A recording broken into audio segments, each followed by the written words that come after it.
Hello and welcome to Agree to Disagree, the series where I take some opinions from around the Fire Emblem community, I pose them to my guest, and we discuss whether or not we agree with them and why. Before we start, I would like to thank the people who back the channel on Patreon and support me in making content like this and everything else on the channel. For more information on the benefits for backing from just £1 a month, check the link in the description. If you would like to see more content like this, consider subscribing to the channel, and if you wouldn't mind rating the video, it helps it to reach more people, as does leaving a comment. Speaking of the comments, if you have a take you would like to see appear in this series, you can drop it down there, or there is a channel for it in the Discord server, which is linked in the description. If you are a content creator who is interested in appearing on this series, feel free to get in touch via either Twitter or Discord. Today I am joined by ViciousSal. Yeah, hi, nice to be here. I'm ViciousSal. I have a YouTube channel, same name, and a Discord server where I do a lot of Radiant Dawn modding. Yesterday I had a really big breakthrough about voice acting and the addition of new audio, so if you're interested in any of that kind of stuff, new skills, stuff like that, come join and take a look on my channel. Great stuff. So, we've got some takes to go over here today. The first 4 are from around the Fire Emblem community, the last one is one of my own. And we're kicking off here today with, the Lord being weak makes the game better as opposed to them being mid or strong. Initially, I'm in disagreement with this one. Okay. Mainly because there's lords in the games that exist with a certain narrative, and I don't think it should be a blanket statement where it applies to every game. Like Byleth from Three Houses, of course, is known as the Ashen Demon, very strong mercenary, and in-game they don't really reflect that as much, and I think they could have done with them being a bit stronger than the average student. Like, they're slightly stronger, but it doesn't really come across as like an ashen demon or a feared mercenary. Whereas other lords, like Erica, of course, do fit really well as a weak character. Yeah, I get what you're saying there, especially in the case of like Byleth. They're meant to be teaching the students, but it can actually happen quite quickly that a lot of the students eclipse Byleth. Yeah, exactly. So it can become a bit of an issue in games like that, and I think in general the weaker lords tend to not play too much of a gameplay role for me. Lords like, I mean, people who've watched playthroughs with these characters will know, but lords like Ike or Eliwood or Roy tend to just sit in the backline for me and either just get ferried around by characters with rescue or have everyone else clear out the map and then they walk their way through to the C's objective. I think they just tend to become quite low impact in terms of gameplay. Yeah, definitely. I agree with that. Ike, especially in Path of Radiance, he feels worse to me than Roy in FE6. And he's a rookie. Like, it fits for him being weak. But in Radiant Dawn, of course, he's a seasoned veteran. He's got the entire war, so it wouldn't make any sense for him to be weak in a gameplay sense. Even if in the story he'd still be strong, but everyone else around him would just be buffed to make him still reflect as weaker than the rest, just for the gameplay purposes of training your lord. It doesn't really make sense in my opinion. No, that's definitely fair enough, and I think it can be quite interestingly done when lords have other qualities like outside of just their pure combat strength. So you look at someone like Aaliyah with the dragon classification, gets a bunch of advantage from a load of emblem rings in Engage, and you can also look at someone like Micaiah with sacrifice, right, where they're not necessarily the strongest lords from a combat perspective, but they bring these other tools to the table. I think the most interesting example of something like that would be FE1 Marth, where not only is he the only unit who can visit villages and stuff like that, but also enemies have a priority to target him over your other units. So you get a lot of situations where you can use him as bait and use him as like a deflection on other units who might not be able to take an attack and things like that. So I think when lords have those other qualities, like other than just pure combat unit, it can be quite interesting. But in general, I like the lords being quite strong. I think there are cases where they're a bit overbearing. You could look at Sigurd, or I haven't played Awakening, but I've heard Robin is quite similar. In cases like that, yeah, they might be a bit much.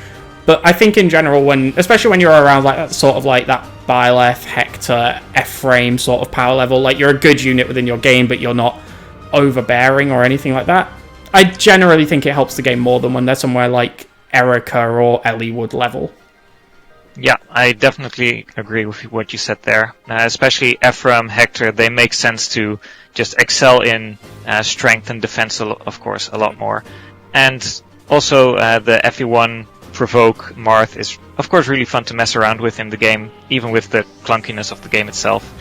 Micaiah being just really unique as a character and as a lord with, well, being healer, hitting res. Not the best execution, but still very interesting from a gameplay perspective compared to somewhat of the homogeneous sword users that we often tend to get. Yeah, it definitely is nice to have some of that variance in there and things that just mix it up a little bit. So I think I'm going to come down on disagree on this one. I like my lords to be kind of, if not weak, at least relevant gameplay-wise. I think the super weak lords are just, for me, not overly engaging. I also find that these lords, when they have like power spikes or huge moments in the game where they become a lot better, you look at things like Ike getting Ragnell or Erica's promotion or something like that, or even a similar case for Eliwood or Lyn, it tends to come way too late. And the character can either already be too far behind to make up from, or it's basically just making them good by default, and there's no real need to use them for the rest of the game when you know that's coming, because they're going to end up good anyway, so... Yeah, although the entire Lords promoting late, or in the case of Ike and Path of Radiance, him getting the Ragnell very late, is more of a take on its own. Like, I could go on and on about that, but for True. now I'll stay on strongly disagree. It's mainly just the character and the power needs to be relative to the story that's being told. So if you've got a character that's supposed to be strong according to the story, make them strong. If they're supposed to be incredibly weak, like Donal level on Lunatic Plus mode, also fine, as long as it makes sense in the story. Yeah, I think it makes sense, like, narrative-wise for Erica to be a weaker character, whereas Ephraim, who's leading forces deep in Grado's territory, is a lot stronger. It makes sense.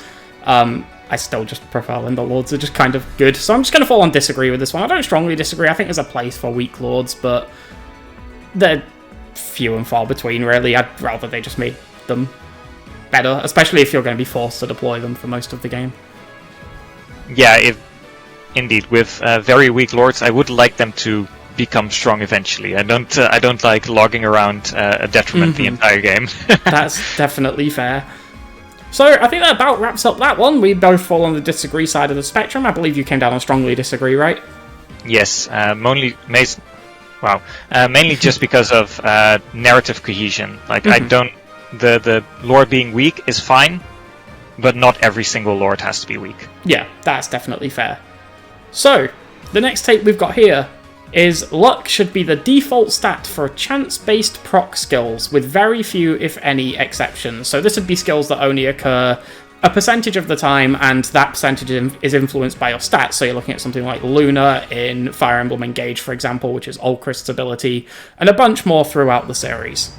Well, I'm very glad you got this take for our talk, because some people that follow my channel, they know that I'm a heavy proponent of phasing out proc-based skills altogether, actually.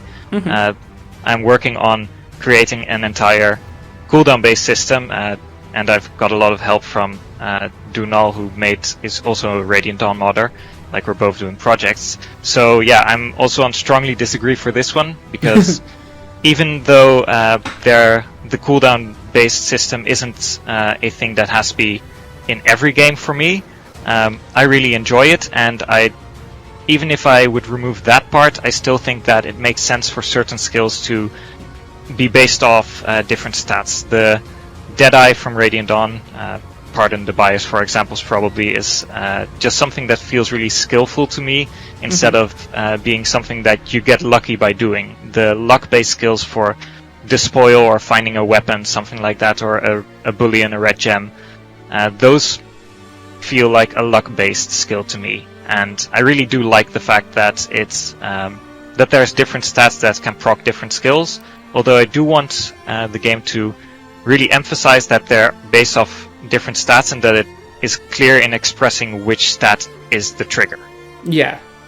That's definitely fair. I'm trying to think of I can't think of many skills that proc off of something that isn't luck or dexterity or skill in the games where it's called skill. I think most of them fall into one of those two, from what I can think of. Well, it's probably just because I'm familiar with Radiant Dawn, and I might have these wrong. I'm sorry for all the people that can type in the comments that I got them wrong, but things like Roar, Colossus, Rend, I believe are all strength-based, which are Lagoose skills, and the Reaver class skill, which all make sense to me. Tear for the Ravens and the Hawks, of course, I believe is based on speed. Adept might be as well. Although, of course, the being adept at something has a different meaning than the skill actually suggests. So that one, interesting. That one, yeah. Yeah, it might being adept at something makes you skillful in that thing. So that one might actually fit more for being a skill-based one. But that's more pedantics. I don't know how it's in the other games. I don't have a good enough recollection of that. But I do like the differing stats. Yeah, I don't really have a strong opinion on this either way. I think it is sometimes interesting that they come down to different stats. I do think in general, though, more things benefiting luck would be nice because it is often just a bit of a dump stat. It doesn't have a massive impact. I agree with you on that. Like, a lot more skills could be made that are affected by the luck stats, just to give it more of an emphasis as a useful stat. Like that's something I'm totally on board with. Like, I'm not for phasing out luck as a stat entirely, or taking all the skills away from a luck percent chance. But things like Miracle, Despoil, Arms Thrift also would be really good. Like, many of those can be used for a luck stat, and giving more emphasis on that stat is a good thing in my opinion. Yeah, I definitely agree there, and I like the idea of what you suggested with like a cooldown based system. I'm not a huge fan of proc skills myself, although that's mainly because they get into silly debates about reliability, which I just get annoyed by.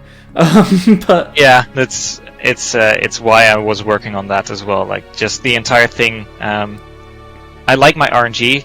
Hit rates and crit rates are nice, but it can go into overly depending on skills that activate. Like, you really need something to happen, and of course it's really hype if it happens on a live stream and you get that plus defense level in on Athena or something like that. Yes. Or you have this one skill that you have to have activate that it actually does, even though it was like a minus biorhythm, only 5% chance to disarm loot fact. Like, I don't know. It's a really feels good moment, and you lose that a little bit, but the overall reliability and clear and concise information to the player, where they have all the visual tools and all the knowledge to be able to map out something, and making it slightly more of a puzzle. Of course, you still have hit rates and stuff like that to throw a wrench into it. Things might go wrong, but just having more of the tools available and being able to plan out more gives more of a tactical and strategical flavor to Fire Emblem, in my opinion, that it really could use. Yeah. I think I'm going to come down on disagree with this one, mainly just because I don't really mind what skill is used for proc skills, as long as it makes sense. Like, as long as there's some both narrative and gameplay cohesion there. And I do sort of worry that if luck were the only stat for proc-based skills, if there were a game where those were particularly relevant, then we might end up with luck being a really weird stat in a sense, where, like, it's not super beneficial until it is. Like, it's a stat where either you get these proc skills and it's really good, or you don't get these proc skills and it's kind of meh. Like arms thrifting your Nosferatu tome. Like, it becomes reliable once you hit like the 80%, because from that point out you have some Nosferatu tomes, and you can probably level your way with your longer living Nosferatu tomes towards that critical 100% chance to activate arms thrift. Like, that might become overbearing if you focus everything in one basket. Yeah. So, yeah, I'm going to come down and disagree. I don't really mind it being spread out between too many stats, but I don't feel particularly strongly about this. I wouldn't really mind if luck was the default stat either. Yeah, I'm just going to disagree with this one. I'll land on strongly disagree, although luck being the default and narratively flavored skills that really vibe with a certain stat being the exceptions would probably be a good middle ground for most FE games, in my opinion. Yeah, just so that luck is luck has most skills, but not all of them. I tend to prefer when the proc-based skills don't actually have an influence by stats. Things like crests and in Three Houses, like they just have a % chance of happening. I tend to find it just makes them easier to work with throughout the game. You don't have these constantly changing percentages, but that's just me. That might be different for other people. Yeah, I get the stability. Although I do also get people just really liking to assign skills to people that really excel in a stat. So if you have a unit that's really speedy or really has a high dex, then it really gives an incentive to give those skills to those units, and I think there's a market for that as well. A lot of people probably like that. That is probably true too. So, I think that about wraps that one up, and we can move on to the next one, which is giving swords physical 1-2 range options such as Fates and Radiant Dawn did is the most boring and unfun way to balance out the physical weapon types, and just makes all three seeming somewhat homogeneous. All three there being lances, axes, and swords. Ooh, I actually don't know where I'm landing on this one, because the idea of 1-2 range swords really clicks for me. Mm-hmm. I haven't removed them in my mod, for example. However, I did make them wind damage based, and the floret, everyone says it should be light magic or neutral magic damage. Like many of those 2-range swords I've made into something that's actually different, so it actually functions differently as well, and I think that may help make them a little bit more unique and distinguishable from just becoming hand axe or javelin for swords. Mm-hmm. Because hitting rest, stuff like that, that of course is a big change. Yeah. But I do think there's value in having the swords, lances, axes, and spears.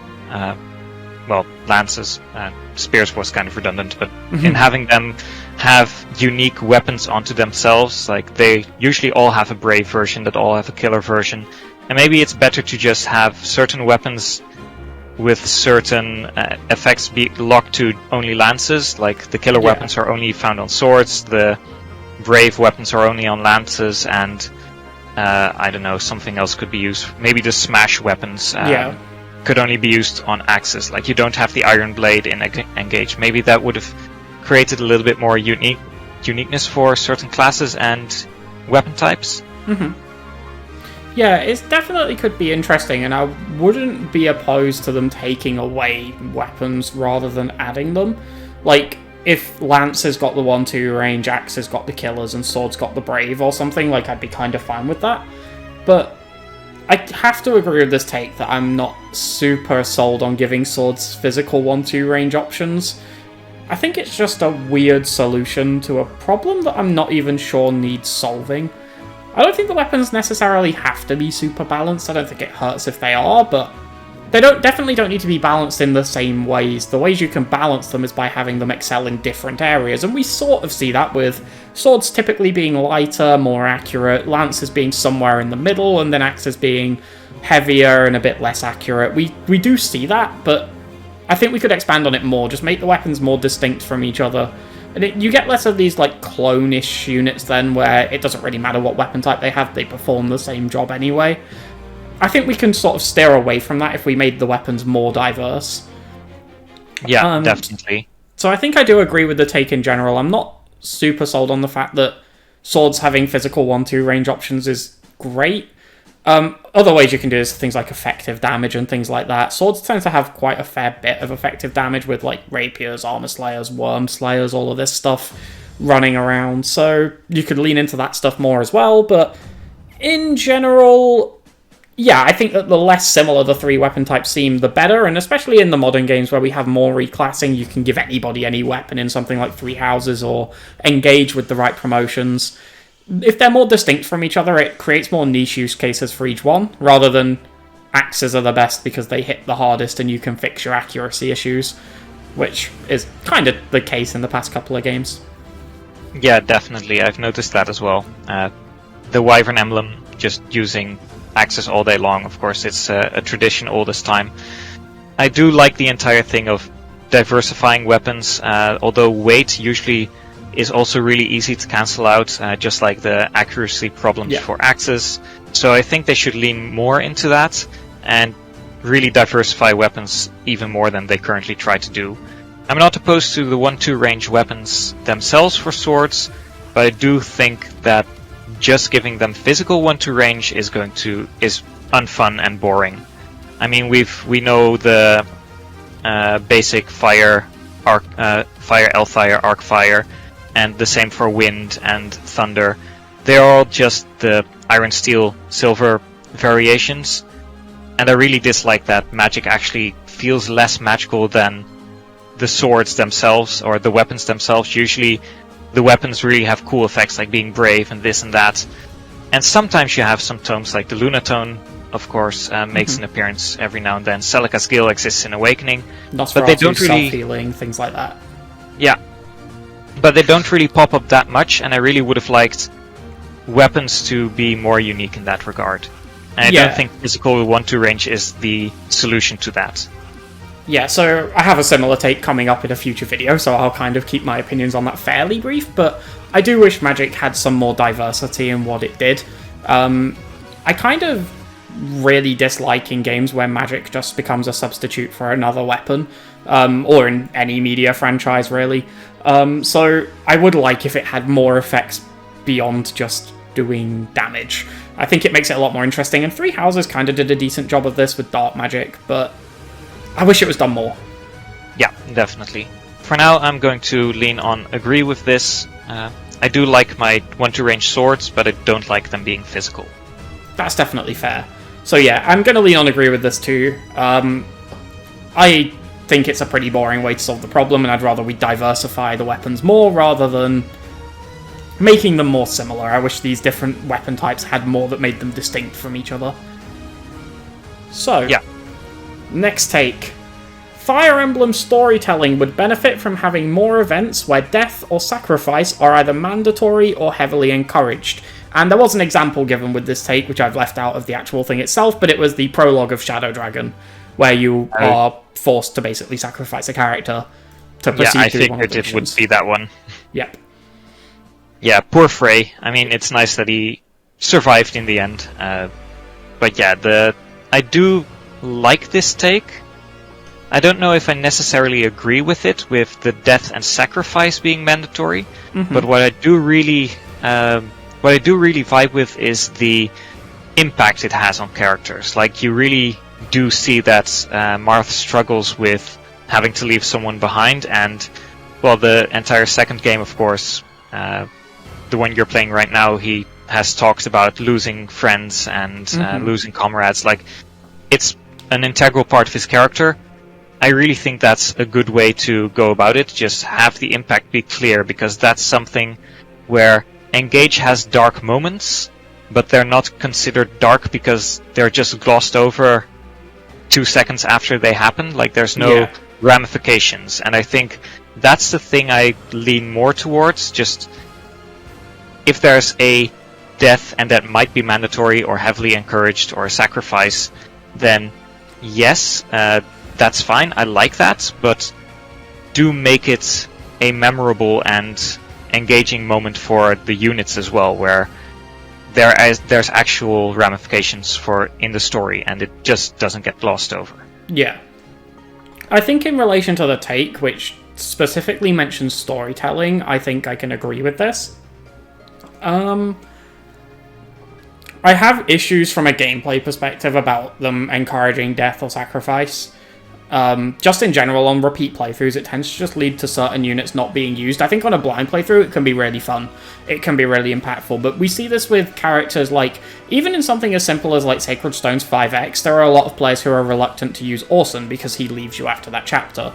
And I think in general, it just ends up making that chapter a lot more of a slog than it initially seems to be on repeat playthroughs for a lot of players, because they don't want to waste that experience and all of that other stuff, so they refuse to use the character who's actually there as sort of like a booster to make that chapter actually manageable. Otherwise, that chapter becomes a really weird difficulty spike in the middle of the game for basically no reason, because they intended you to use Orson on it, and players won't because he leaves.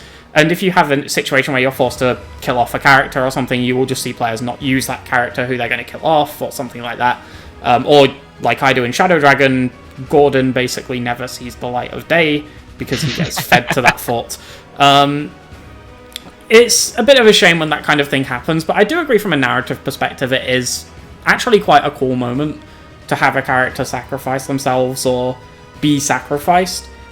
And having the player intervene on that process is particularly important, I think. If a character just happens to die as part of a cutscene or sacrifices themselves as part of a cutscene, it feels a lot less impactful than if, like, it's made to be the player's decision. You can look at something like Three Houses with Rodrigue. I don't really care that Rodrigue sacrificed himself because I had no onus in that decision. He just did it out of his own back. Whereas if the player was forced to make that choice, or at least it was implied that the player made that choice, I think it carries a bit more weight. Okay, let me pose it to you like this then. You gain Peleus starting from 1-E, and you can play with him on a first playthrough, and you still have to kill him. Or, you have to have him die, and you don't get the option to refuse his command. How would you feel about that? Because I think that's one of the most prominent pieces. The other one that came to mind was Scarlet, which is just hilarious, especially if you have an A support with Corrin. So that didn't seem like a really good example. Yeah, so it definitely carries, like, weight. Like, I agree that from a storytelling perspective it would benefit a lot, but I just think it's better if the player has some sort of input on whether or not it happens. I'm not sure. I also think it's important to make a distinction between, is it one specific character that gets sacrificed? The Orson example, of course, coming relatively close because you lose him afterwards. Or is it any units that you have can be sacrificed? Because like in that case, also yeah.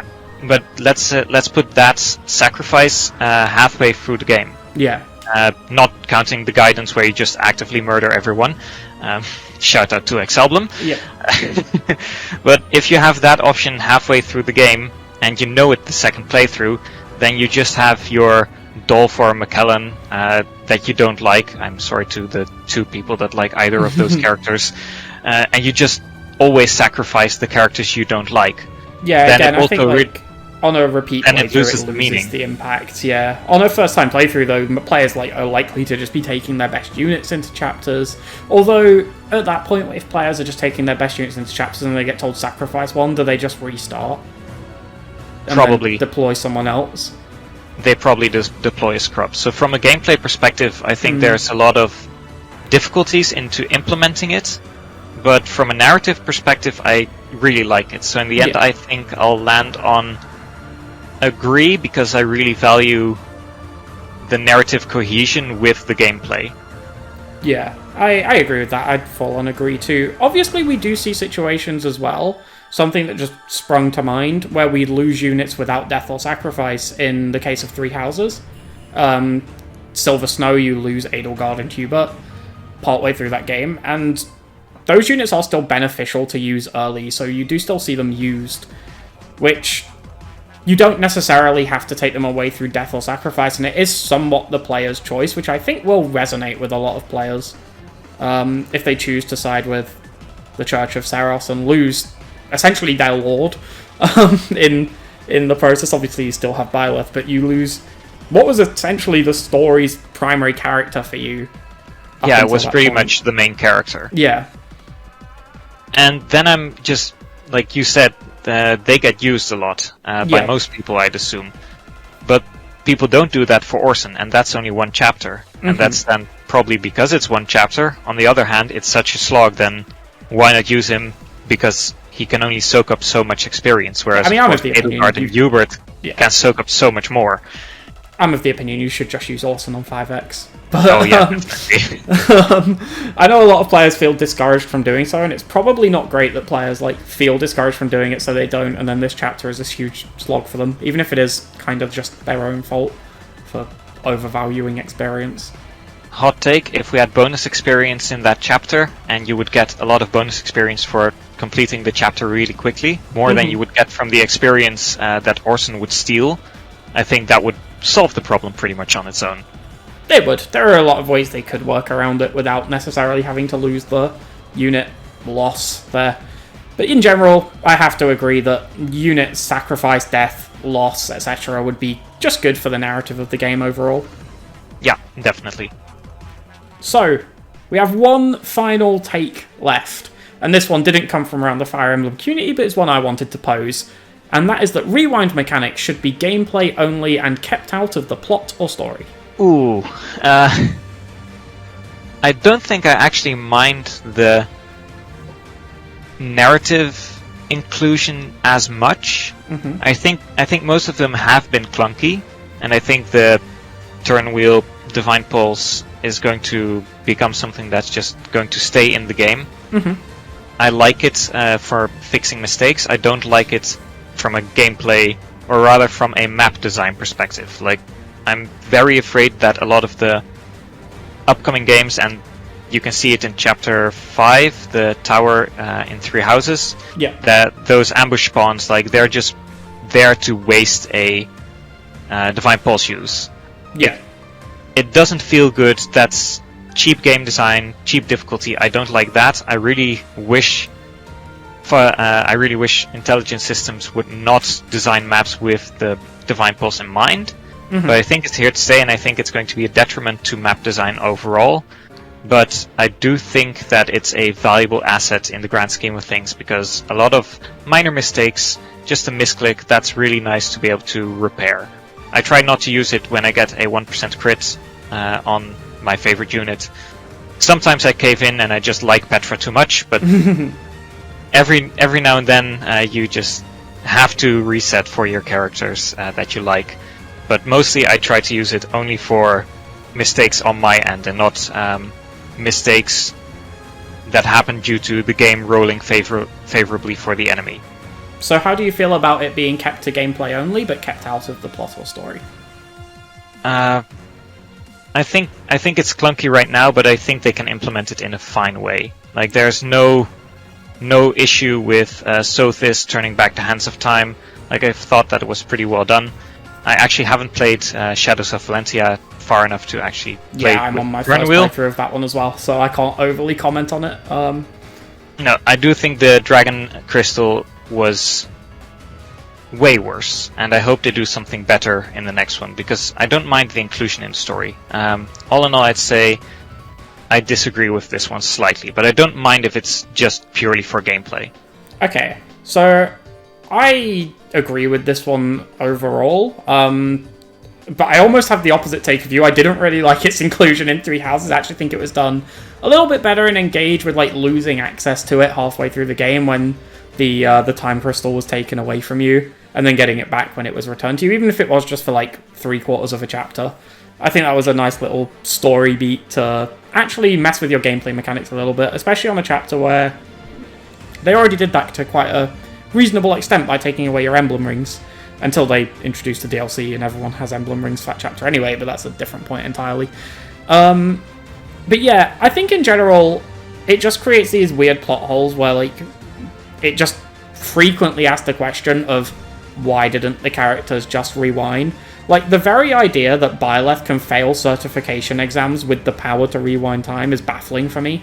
Oh, that's a good point. Yeah, that really does not make sense. Yeah, like, how are you failing exams with the power to rewind time, right? Like, you could argue Sothis wouldn't turn back time outside of a battle scenario, but unless you narratively explain that stuff, then pedants like me are just going to look at it and go, this is silly. And they don't even try to rewind time when Rodrigue dies. And I think for me that's the really big one. And that's a weird plot point to bring up twice in one video. But, like, they try once when Geralt dies, and you can argue, like, the 10 times thing is just a gameplay perspective thing, right? They tried to rewind time, Thalos stopped them, whatever. But then Rodrigue sacrifices himself and just nothing.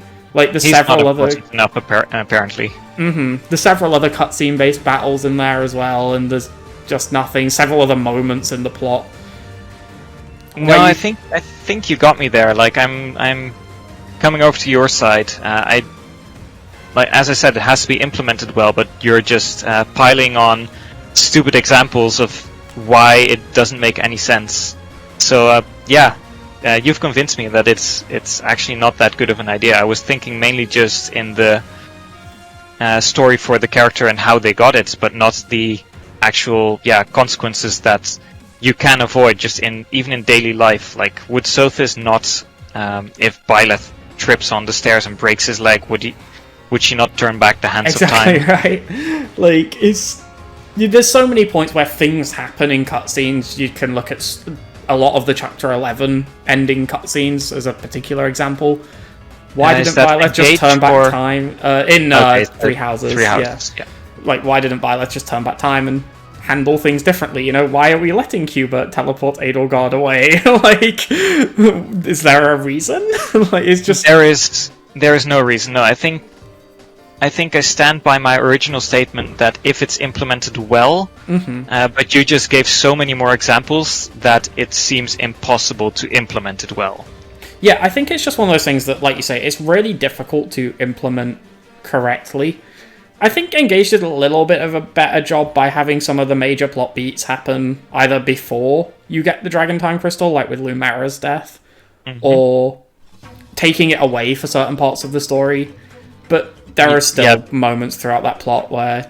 I mean, there are moments throughout that plot where Aaliyah could have done a lot of things differently, but that's a big one for me. I don't know. It just creates so many plot holes in and of itself when rewind mechanics are present within the plot. As time travel usually does within any story, it can normally just be looked at and go, well, why didn't they just go back in time and do this? And I don't think it's any different for Fire Emblem. In general, I'd rather this was gameplay only. It's the obligatory, why didn't they fly the eagles to Mordor take that people often bring up. And I'm not an expert on Lord of the Rings, I just know the meme.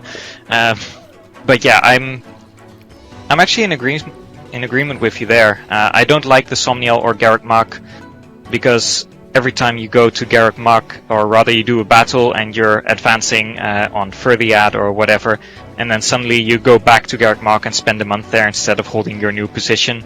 That doesn't make sense to me. Alir has a flying castle. That thing can teleport you anywhere. Why do we not just teleport behind the battle? Like, yep. I hate those immersion breaking things. So the more I think about the time crystal now, the more I'm starting to dislike it. Like, I'm sorry that I've introduced this concept to you. No, it's fine. It's fine. I like the fact, like, my opinions being swayed is a good thing, because I have something else that's really close to this in the Somniel and just the immersion breaking things that it, the plot holes that it brings up. And I didn't have that opinion on the Divine Pulse or the Time Crystal, but they're actually quite similar in the problems they bring. So yeah, it's good that I'm actually now rethinking this, so thank you for that. Yeah, I think there probably is, like, room for them to be executed well, but I think it's unlikely that Fire Emblem is going to execute that properly as a series. It would take way too much thinking. You'd have to, every step of the way with the plot, every interaction, you'd have to think, how can we make it so that the time crystal is not going to be able to interrupt this, or that it isn't able to impact this? And that's probably just too much to think about, and things are going to slip by anyway. Yeah. So, that wraps up the final take for this video. Thank you very much for coming on and discussing these points with me. Yeah, it was a pleasure. Thanks for letting me on. I really enjoyed it. Yeah, and make sure you go and check out ViciousSal's channel and give all of his stuff a look. It's definitely worth checking out. Yeah, thanks for the shout-out. I hope to see some of you in the Discord server. There's lots of fun stuff coming up, and even though I've got a lot of work just in my regular life, in actual work, I try to upload semi-regularly nowadays. Nice. So yeah, thank you very much for coming on. So that wraps up this Agree to Disagree. Huge thanks once again to ViciousSal for coming on. I would also like to once again thank everybody who backs the channel on Patreon. The support is greatly appreciated, and again, a link is in the description if anybody else wants to support. If you want to discuss this video, the channel, or Fire Emblem in general, consider joining the Discord, and if you haven't already, ratings and comments are much appreciated. Thank you all very much for watching, and goodbye.